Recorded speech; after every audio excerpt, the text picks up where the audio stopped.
ఆక్రమణ జరిగిందో పిల్లల మండలంలో కావచ్చు, పల్లెల్లో కావచ్చు, భూములు సమస్యలు ఉన్నాయి.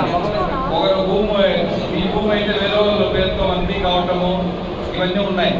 కాబట్టి ప్రభుత్వం ఏం చేసిందంటే ఇప్పుడు గ్రామ సభలు పెడతారు. ఈ భూ సమస్యలు ఏమన్నంటే అర్జీలు అక్కడ ఇచ్చేకి వీళ్ళు డేట్ ఎప్పటి నుంచి డేట్ రాలేదు. ముందు సెప్టెంబర్ 1వ తారీఖు అనుకున్నారు, మళ్ళీ అది వీలు కాలేదు. డేట్ వస్తుంది. ఈ భూములకు సంబంధించి ఏదైనా ఇష్యూస్ ఉంటే గ్రామ సభలో అర్జీలు ఇచ్చేయండి. గ్రామాలకు కావచ్చు, టౌన్కి సంబంధించి మీ భూమి ఎవరైనా ఆక్యుపై చేస్తున్నా, మీ అనుభవం ఉంది, వేరే వంటి ఎక్కించుకున్నా,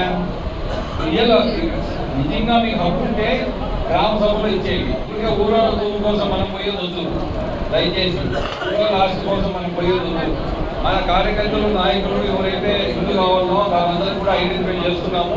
మంచిదామన మనము 2 సెంట్లు 3 సెంట్లు ఎంత వీలైతే అంత మనము ఇళ్ళ కోసం తీసుకున్నాం. మనమందరం కూడా రైట్ చేసేటప్పటికి పబ్లిక్గా తప్పు చేయకుండా చేస్తున్నాం. మన ఊళ్ళో భూములు ఆక్రమించుకునేది, దౌర్జన్యాలు చేసేది, ఇప్పుడు ఏ విధంగా వైసీపీ ఎందుకు ఈ పరిస్థితి వచ్చింది? ఈ భూ ఆక్రమణ, ఇసుక దందాలు ఇవన్నీ చేసిన దానివల్ల కదా. కాబట్టి మనము అట్లా పనులు చేస్తే మనకు అదే ఇబ్బంది వస్తుంది, చెడ్డపేరు వస్తుంది. దౌర్జన్యాలు, అక్రమాలు అవన్నీ చేయటం కూడా తప్పు. మనకి ఏదైనా కావాలంటే ఖచ్చితంగా అవతనంగా పద్ధతి ప్రకారమే చేస్తున్నాం. ఇల్లు జాగా కావాలన్నా, మనం ఇల్లు కట్టుకోవాలన్నా, మనకు ఒకరికి డబ్బులు ఇచ్చేదో ఎవరు కానీ ₹1 ఎవరికి చేస్తాయి. ఎవరి మాట నమ్మద్దండి. జాగా కోసమో, ఇంటి కోసమో, ఆఫీసులు అడిగినా, ఇంకోటి అడిగినా డబ్బులు ఎవరికి ఇవ్వద్దండి. ఈరోజు చెప్తున్నా, ఎవరికి ఏ నాయకుడు అడిగినా, ఎవరు అడిగినా కూడా మాకు చెప్పండి. దాంట్లో మీకేమి ఈరోజు మీరేమో ఇన్ని ఓట్లు మీరంతా ఏమిచ్చారంటే ఎందుకు ఏమిచ్చారు? దగ్గర 10,000 పట్టాలు మనము అన్న టైంలో మనము ఫ్యాక్టరీ కోసం చేసి చూసి పెట్టింది ల్యాండ్ అక్కడ ఇచ్చారు. ఏపీఐసి దాంట్లో భూములో పట్టాలు ఇచ్చారు. ఒక పట్టాకి ₹50,000 తీసుకున్నారు వైసీపీలో. చెప్పండి, ఒక పట్టా ఇచ్చేదానికి వైసీపీ నాయకులు పీలేరులో ₹50,000 తీసుకున్నారు ఒక పట్టాకు. ఇక రాయల్ సీడ్స్లో అయితే 5 లక్షలు 10 లక్షలు తీసుకున్నారు. బయట మండలం వాళ్ళందరికీ పట్టాలు ఇచ్చి దానివల్ల ప్రజలు కూడా ఇదంతా కూడా అరాజకం అని చెప్పే ఉద్దేశంతో మనం ఓటు వేయడం జరిగింది. మనం కూడా ఆ పని చేస్తే మనకు కూడా వాళ్ళకి తేడా ఏముండదు. మనకు ఏదైనా సాయం కావాలంటే దయచేసి నేను మీకోసమే, అందరూ బాగుపడాలా, కానీ పద్ధతి ప్రకారం చేసుకోపోవాలి. మనమేమి వైసీపీ వాళ్ళకి సపోర్ట్ చేసే పరిస్థితి ఏం లేదు.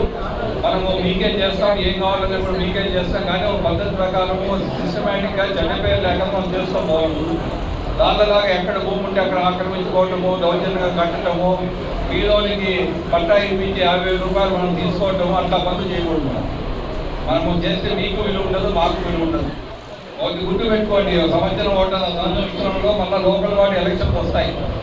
ఆ రోజు మీరంతా సర్పంచులు కానీ మున్సిపాలిటీ కలిసి పీలేరు కూడా మున్సిపాలిటీ అవుతుంది, పీలేరు కూడా ఇస్తుంది. మీరంతా గెలవాలా.